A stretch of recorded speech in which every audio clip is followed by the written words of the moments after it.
Hi, you're listening to The Humans We Are with Carola, episode 21.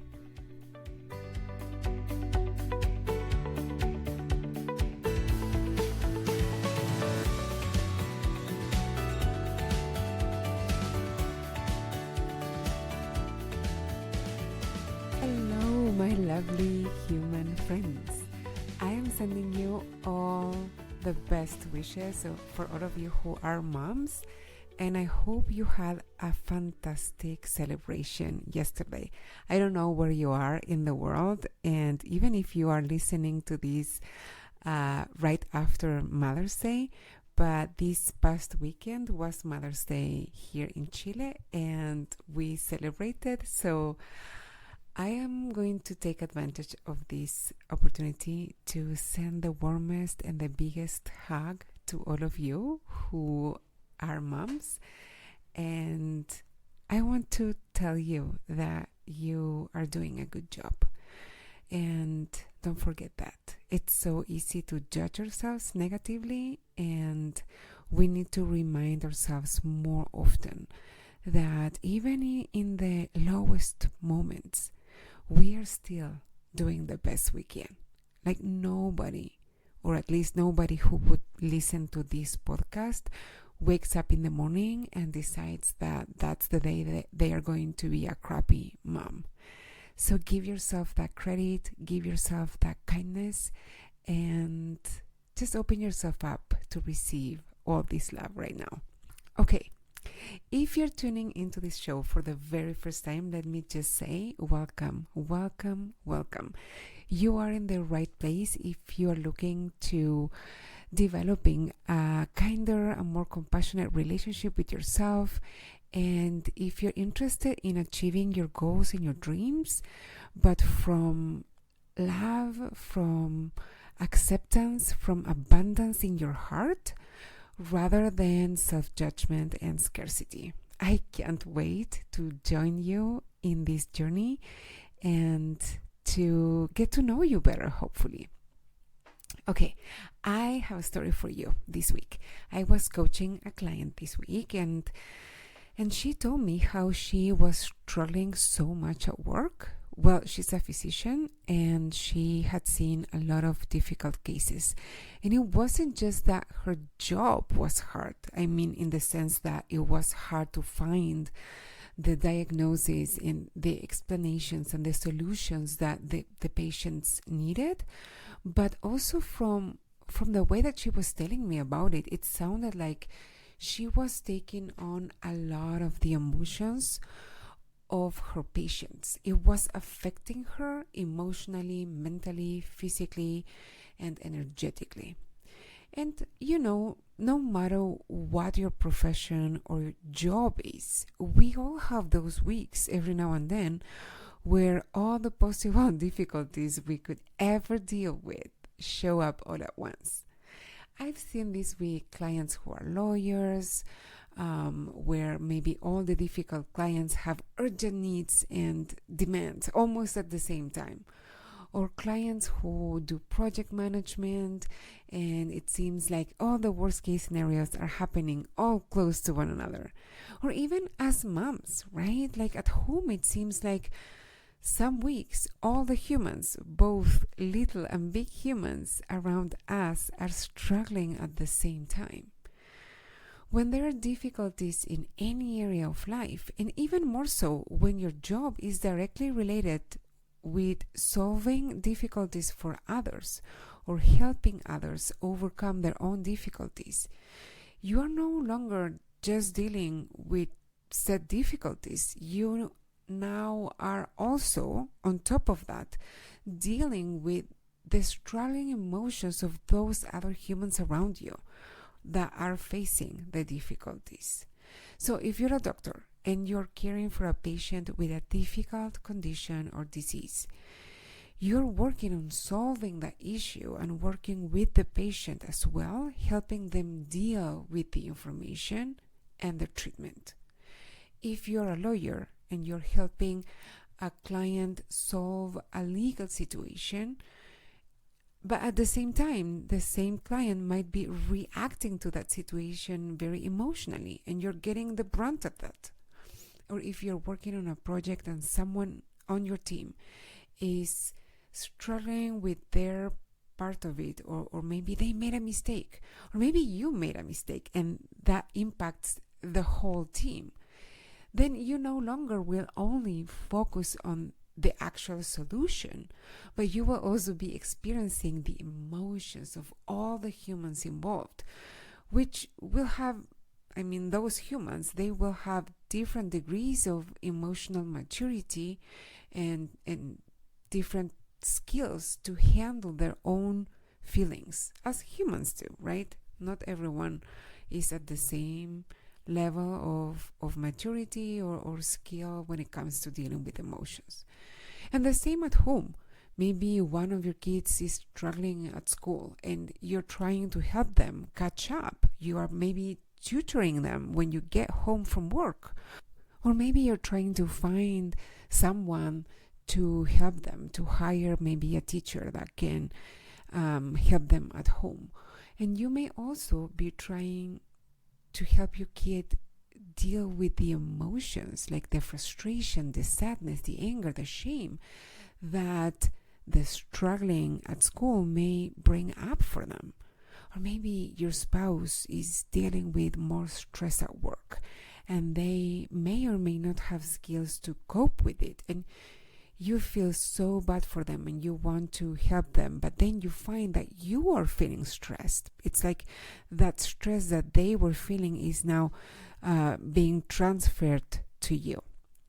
So many women identify as empaths or highly empathetic. If you're one of them, you're very sensitive to other people's feelings and you attune to them to the point that you feel them yourself. And it could be very intense. This could be a beautiful thing. And even depending on the type of work that you do, it could be a crucial skill or asset. But like other skills, if taken to the extreme, it could harm you. You may be in a similar boat like the client that I started telling you about. And the risks then are that you will take on other people's emotions and energy, and by the end of your day or your shift, it will make you feel overwhelmed and mentally and emotionally drained, and it will put you at risk of burnout. If this is resonating with you, you need to take responsibility for figuring this out now. It's crucial that you take your power back, your power over your mental and emotional states, and your overall energetic field. I've coached people who say things about a coworker or a family member or a friend, like they suck so much energy out of me, or after interacting with this person, I feel so drained and exhausted, or things like that. And while I completely understand the experience, the felt experience, and I wholly validate it, I've been there myself. But what are you doing to fix it? To protect yourself, to protect your emotions, your energy, your mind? What kind of boundaries do you need? What boundaries do you have around this person or people? You can't afford to keep allowing other humans to, quote unquote, give you their unpleasant emotions and take your energy. That's on you, my friend. No one else has that job, that responsibility to take care of your boundaries. And honestly, nobody else could be good at it. Nobody else could do that job as well as you. Everyone is dealing with their own stuff, and they are trying, most likely unconsciously, to take what they need and get rid of what they don't want. And so should you. About 20 years ago, I had a family member, let's keep it very neutral, with whom I was very close. And this family member trusted me a lot with their struggles at work and their stressful situations. They would tell me about difficult situations, and this was a figure of authority, if you catch my drift. So not only was the age very asymmetrical, but also the sort of like the power dynamic. And this family member would massively offload all of their stuff, all of their shit on me. And I was young and I didn't have boundaries. And especially with this person, I wanted to please them.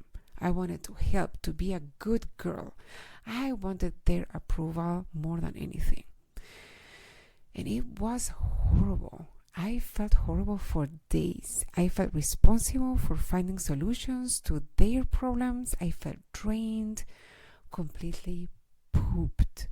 When I was in university and they would come and visit because I was in a different city, I dreaded that visit. Not because I didn't want to see them, but because I knew they were going to offload on me again. And I was going to then be left dealing with the aftermath of just a couple of days, but it would last for me for weeks.